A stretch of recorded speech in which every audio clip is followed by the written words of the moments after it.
ബിസ്മില്ലാഹിർ റഹ്മാനിർ റഹീം.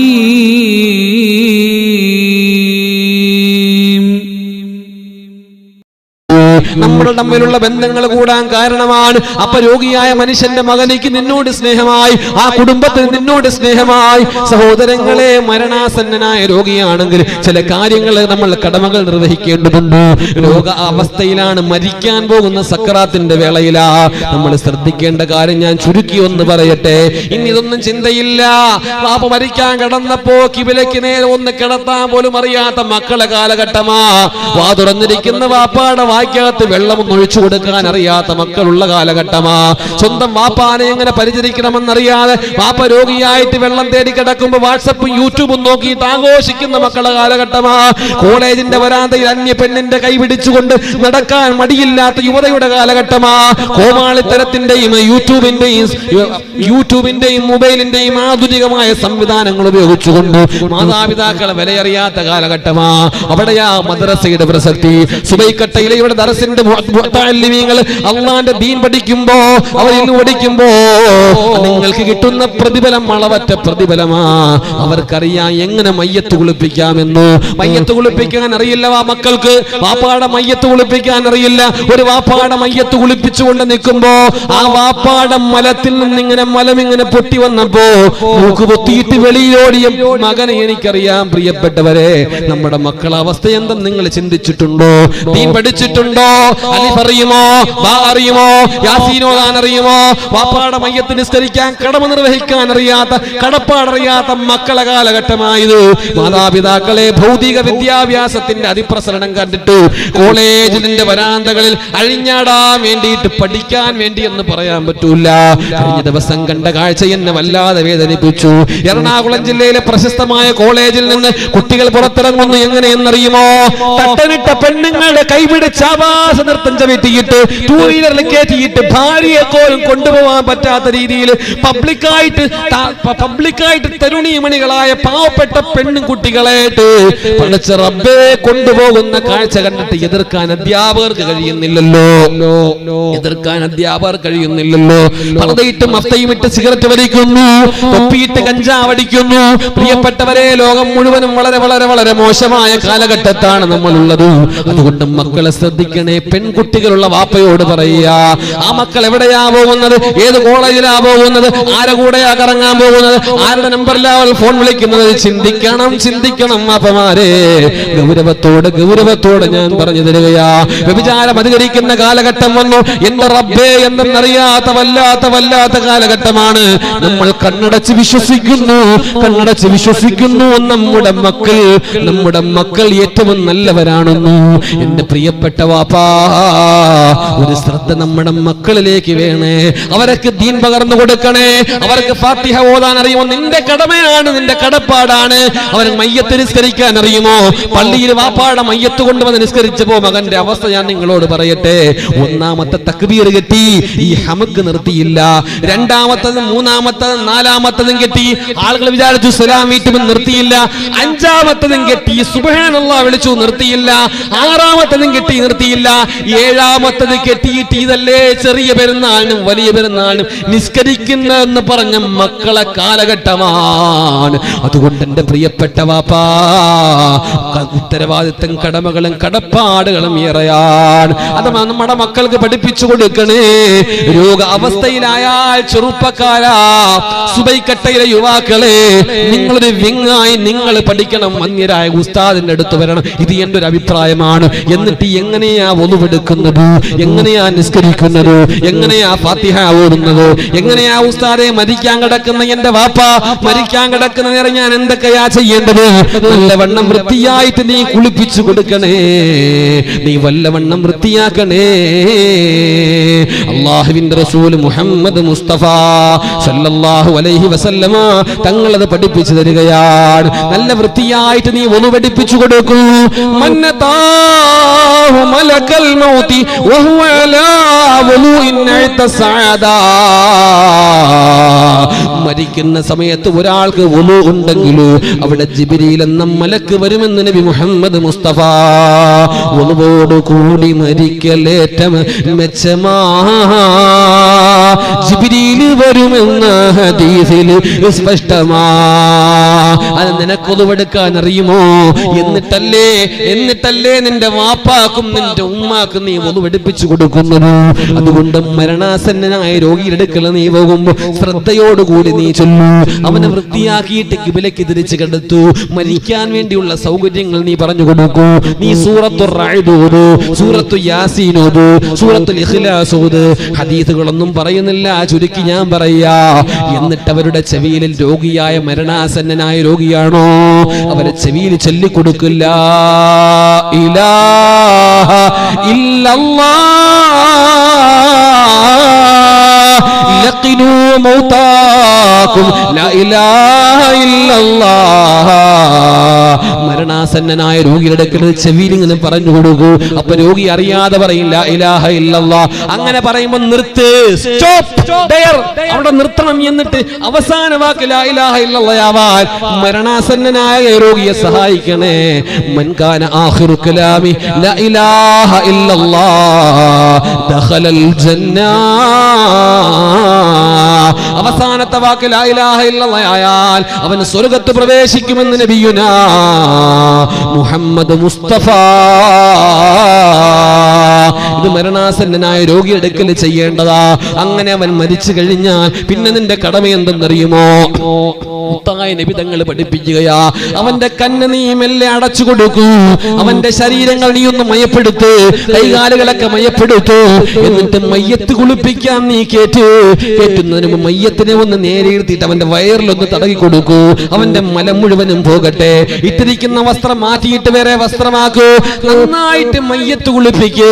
മയ്യത്ത് കുളിപ്പിക്കേണ്ട രൂപം പോലെ ശുദ്ധമായ ചൂടുവെള്ളം കൊണ്ടല്ല, നല്ല പച്ചവെള്ളം കൊണ്ട് മയ്യത്ത് കുളിപ്പിക്കൂ. മയ്യത്ത് കുളിപ്പിച്ചെടുത്ത് കൊണ്ടുവന്നിട്ട് പെട്ടെന്ന് നടക്കണേ.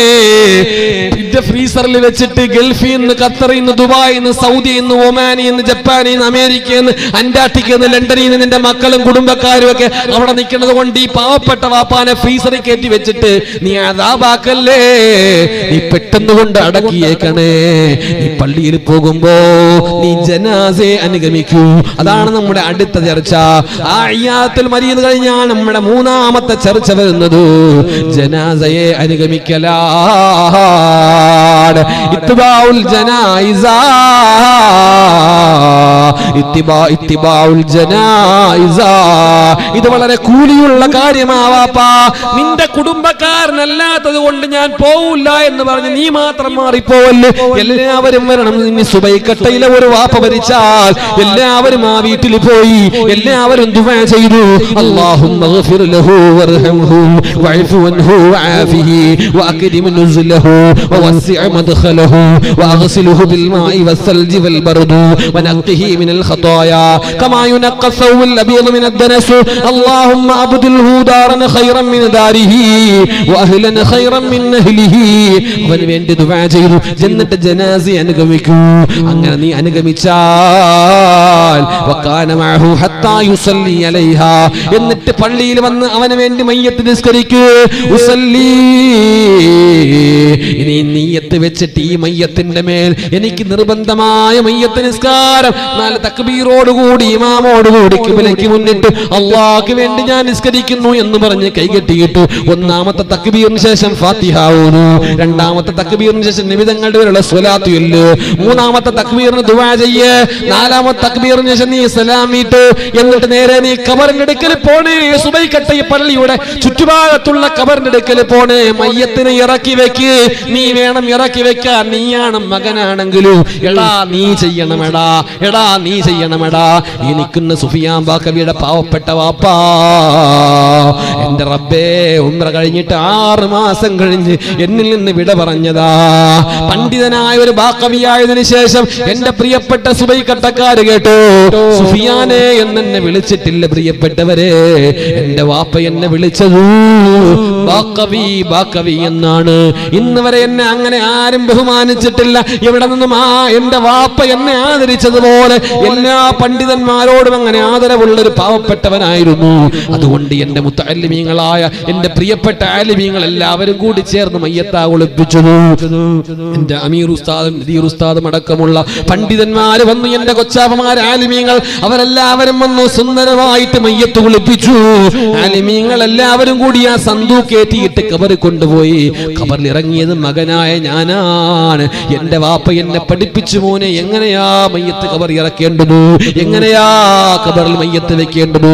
കിബിലയ്ക്ക് തിരിച്ചു കടത്തിയിട്ട് എന്റെ വാപ്പാടെ കബളിന്റെ അടിയിൽ മണ്ണും വെച്ചു കൊടുത്തിട്ട് ഞാൻ കേറിയപ്പോ എന്തൊരു മനസ്സിന്റെ വേദന അങ്ങ് പൊട്ടി ഒഴുകുന്ന ആ ദുആയായിട്ട് മാറിയപ്പോ, പ്രിയമുള്ളവരെ, ഇന്ന് ഞാൻ ഈ സംസാരിക്കുന്ന ഓരോ സംസാരങ്ങളുടെ അളവറ്റ പ്രതിഫലങ്ങളും എന്റെ വാപ്പാടെ ഖബറിൽ അല്ലാഹു എത്തിച്ചു കൊടുക്കട്ടെ എന്ന ദുആയോടെ ഓരോ വാളുകളും അവസാനിക്കുമ്പോ ആ ഖബർ എത്ര സന്തോഷമാണെന്നറിയുമോ? അല്ലാഹു നമ്മുടെ മാതാപിതാക്കളിൽ ഓരോരുത്തരുടെ ഖബറുകളും അങ്ങനെയാക്കി മാറ്റുമാറാവട്ടെ.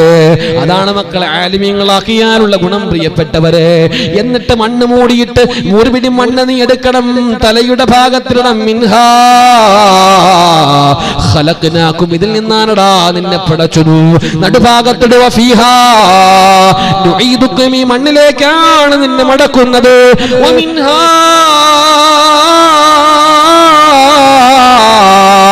നുഖ്രിജുകും താറതൻ ഉഖ്റാ, ഈ മണ്ണിൽ നിന്നാണ് നിന്നെ വീണ്ടും പുനർജീവിപ്പിക്കപ്പെടുന്നത്.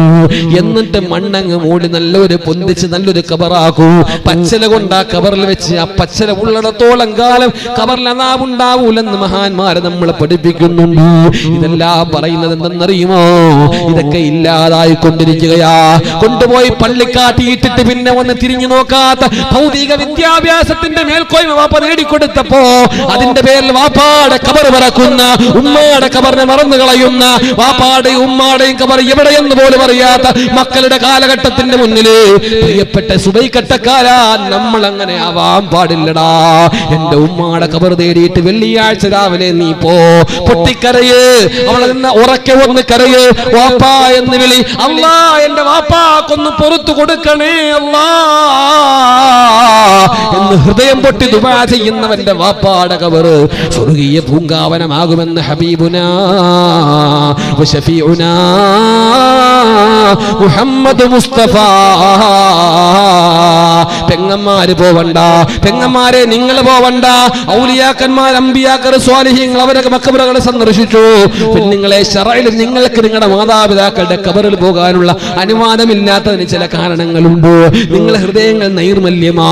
എനിക്കും കാണണം എന്റെ ഭർത്താവിന്റെ ഖബർ, എന്റെ കൊച്ചിന്റെ ഖബർ. കഴിഞ്ഞ ദിവസം 11 വയസ്സുള്ള ഒരു പൊന്നുമോൻ എറണാകുളം ജില്ലയിൽ മരണപ്പെട്ടപ്പോ, അമാനെന്ന പൊന്നുമോനാണ്. റബ്ബേ, 4 മാസം കിടന്നാണ് അവൻ മരണപ്പെട്ടത്. അവന്റെ മയ്യത്ത് വീട്ടിൽ നിന്ന് എടുത്തപ്പോൾ ഉമ്മാടെ ഒരു നിലവിളിയുണ്ട്, മോനെ അമാനേ. കഴിഞ്ഞ ദിവസം എന്നെ വിളിച്ചു ചോദിച്ചു, ഉസ്താദേ എന്റെ ഭാര്യ ഒന്ന് കൊണ്ടുപോയി കൊള്ളട്ടെയോ? വേണ്ട മോനെ, വേണ്ട. ആ ഖബറിൽ നിന്റെ ഭാര്യ എങ്ങാനും കൊണ്ടുപോയാൽ അവൾ ബോധം കെട്ടി വീണു പോകും പൊന്നുമോനെ. അത് കാണാൻ അത് ശറഅ അനുവദിക്കുന്നില്ല എന്ന് പറഞ്ഞിട്ടു ഞാൻ പിന്തിരിപ്പിച്ചെങ്കിൽ അത് പാടില്ലാത്തത് കൊണ്ടാ. എന്നിട്ട് നീ ദുആ ചെയ്യൂ. 3 ആകുമ്പോൾ തീർന്നു, 7 ആകുമ്പോൾ തീർന്നു. 40 അല്ല 40 കൊല്ലം നീ ജീവിച്ചിരുന്നാലും നിന്റെ മരണം വരെ നിന്റെ മക്കളെയും കൊണ്ട് നിന്റെ മാതാപിതാക്കളുടെ ഖബറിന്റെ അടുക്കൽ പോ. ദുആ ചെയ്യുന്നത് അവരെ കാണട്ടെ. എന്നാലാ നമ്മൾ മരിച്ചാലും നമുക്ക് വേണ്ടി അവർ ദുആ ചെയ്യുകയുള്ളൂ. അതുകൊണ്ട് എന്റെ പ്രിയപ്പെട്ടവര്, നമ്മുടെ കടമയാ, നമ്മുടെ കടപ്പാടാ. എന്റെ വാക്കുകളെ ഞാൻ ചുരുക്കുന്നു. ബാക്കിയുള്ള കാര്യങ്ങൾ ഇൻഷാ അല്ലാഹ് ഞാൻ ഇനി ഏതെങ്കിലും അവസരങ്ങളിൽ സുബൈക്കട്ടെ നിങ്ങൾ വിളിക്കുകയാണെങ്കിൽ ബാക്കി പറയാം. അല്ലാഹു നമുക്ക് തൗഫീഖ് തരട്ടെ, അല്ലാഹു തൗഫീഖ് തരട്ടെ, അല്ലാഹു തൗഫീഖ് തരട്ടെ. 12:35 ട്രെയിൻ